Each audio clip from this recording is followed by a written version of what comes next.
Presiden Prabowo Subianto terus berkomitmen menjaga momentum pertumbuhan ekonomi nasional melalui berbagai strategi, termasuk komitmen meningkatkan kebijakan pro rakyat yang bisa mendorong peningkatan konsumsi rumah tangga dan daya beli.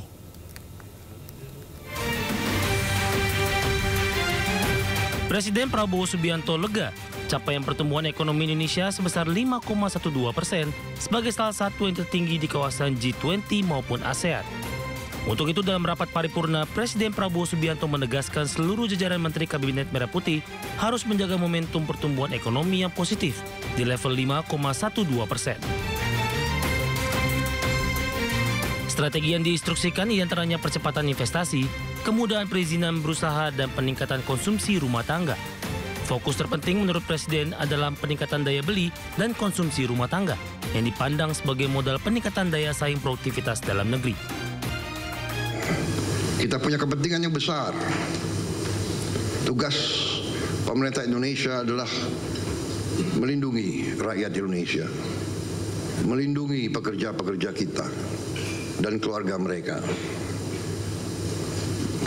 Untuk itu, kita telah mencapai suatu titik yang terbaik yang bisa kita capai pada saat ini.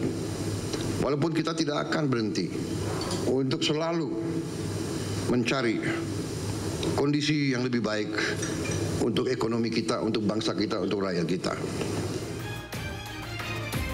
Sementara itu, memasuki semester kedua tahun 2025, pemerintah harus menitik beratkan pada upaya peningkatan daya beli masyarakat dan konsumsi rumah tangga, termasuk peningkatan kinerja sektor UMKM yang saat ini menjadi penopang pertumbuhan ekonomi.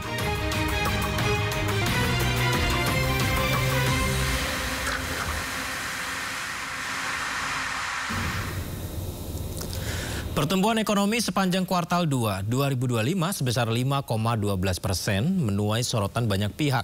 Capaian pertumbuhan ekonomi tersebut dinilai janggal dan tidak sesuai dengan kondisi real yang ada di lapangan. Pertumbuhan ekonomi sepanjang kuartal 2 2025 sebesar 5,12% menuai sorotan banyak pihak.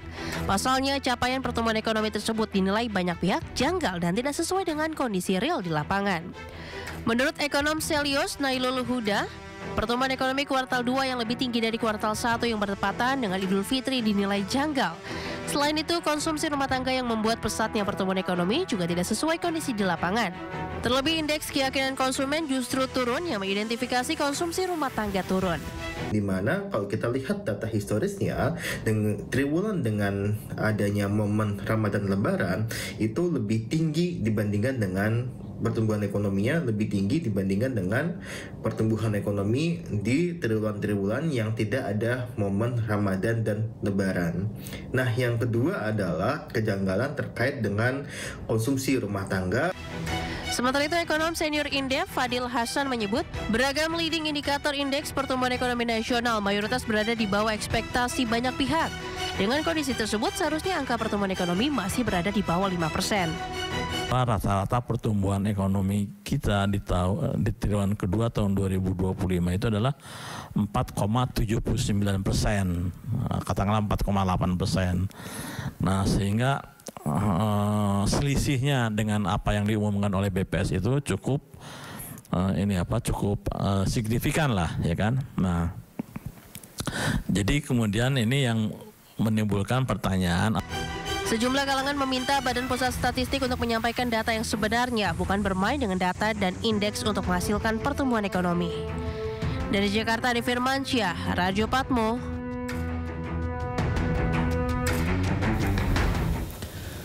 Menteri Sekretaris Negara Prasetyo Hadi menepis tudingan bahwa pemerintah memainkan dan memoles data pertumbuhan ekonomi Indonesia hingga mencapai 5,12% di kuartal 2 2025. Prasetyo menegaskan pertumbuhan ekonomi yang mencapai 5,12% ini salah satunya didorong oleh paket stimulus dan insentif yang dikeluarkan pemerintah, terutama dalam mendorong daya beli masyarakat. Berdasarkan data BPS, konsumsi rumah tangga kontribusi terbesar terhadap PDB, nilainya 54,25%. Pertumbuhan ekonomi itu kan terdiri dari beberapa komponen ya.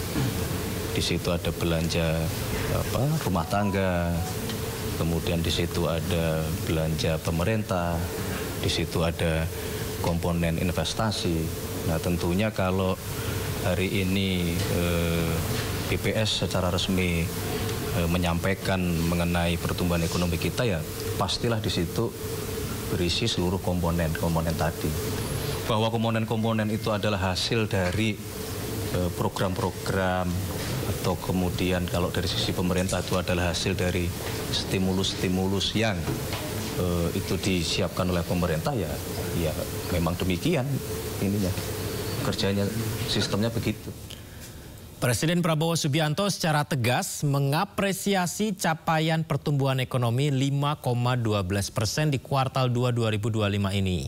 Capaian positif ini dinilai tak lupa berkat kinerja solid jajaran Menteri Ekonomi Kabinet Merah Putih. Ketidakpastian yang ditimbulkan oleh tarif yang dipasang oleh Amerika Serikat. Kita menghadapinya dengan tenang. Saya terima kasih dengan tim ekonomi kita. Saya terima kasih saudara-saudara bekerja dengan tim sebagai tim yang baik. Menteri Koordinator Perekonomian dengan timnya dibantu oleh Menteri Keuangan, Menteri Perindustrian, Menteri Perdagangan, dengan Ketua Dewan Ekonomi Nasional, dengan timnya juga, Menteri Investasi, semua melaksanakan. Menteri Luar Negeri, dengan diplomasinya, kita bergerak sebagai satu tim. Kita negosiasi, kita berunding, kita tidak emosional, kita tidak terpancing. Kita mengerti bahwa kita punya kepentingan yang besar. Tugas pemerintah Indonesia adalah melindungi rakyat Indonesia, melindungi pekerja-pekerja kita dan keluarga mereka. Saksikan perbincangan jurnalis senior Sindo News, Pung Ruwanto dan Lukman Hanafi bersama juga nanti ada bersama Menko Perekonomian Erlangga Hartarto, pemirsa, dan tadi juga bersama dengan salah satu pengamat politik tentu semuanya. Ada Henry Satrio, Anda bisa saksikan di podcast To The Point aja, kanal YouTube Sindo News, pemirsa. Kita ke informasi berikutnya. Sejumlah Menteri Kabinet Merah Putih kompak membantah isu reshuffle usai mengikuti sidang paripurna. Bantahan ini menepis isu adanya perombakan kabinet yang akan dilakukan Presiden Prabowo setelah Hari Kemerdekaan RI, pemirsa.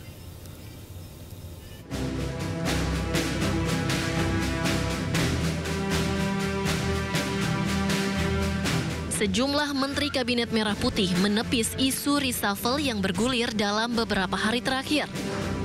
Pernyataan ini dikemukakan usai sidang Kabinet Paripurna di Istana Kepresidenan Jakarta.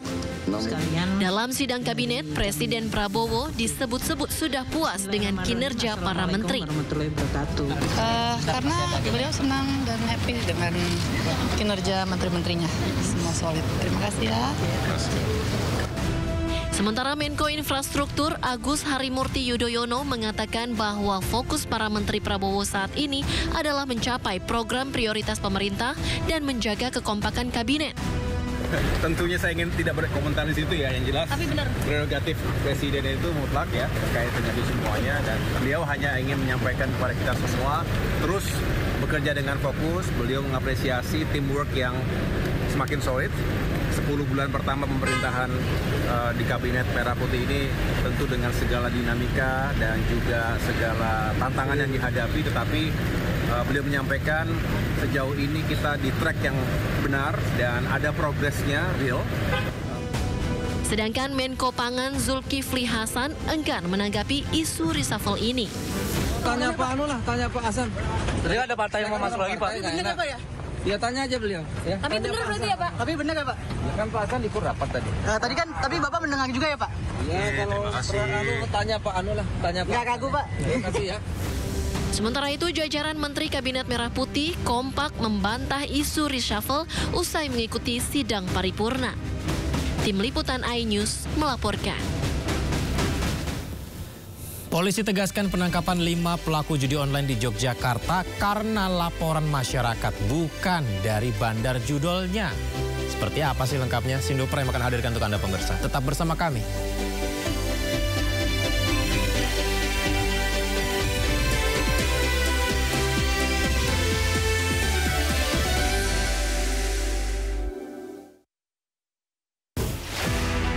Prabowo memang memiliki perhatian yang sangat serius terhadap kualitas sumber daya manusia Indonesia. Memang Danantara ini merupakan semacam sovereign wealth fund, semacam pengumpulan dana yang dilakukan oleh negara menjadi aset yang dipisahkan. Halal, nggak ada kompromi.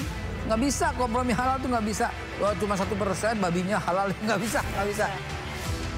Jangan lewatkan One on One di Sindo News TV. Kasus hukum dan politik di Indonesia. Berencana menerapkan program wajib militer bagi anak-anak bermasalah, terutama mengedepankan objektivitas dan juga fakta yang ilmiah. Saat proses pemusnahan amunisi kadaluarsa di Garut, Jawa Barat. Membahas setiap cerita dari banyak sudut pandang. Ayah saya sendiri ya, terkena tembakan di dalam kurungan. Insight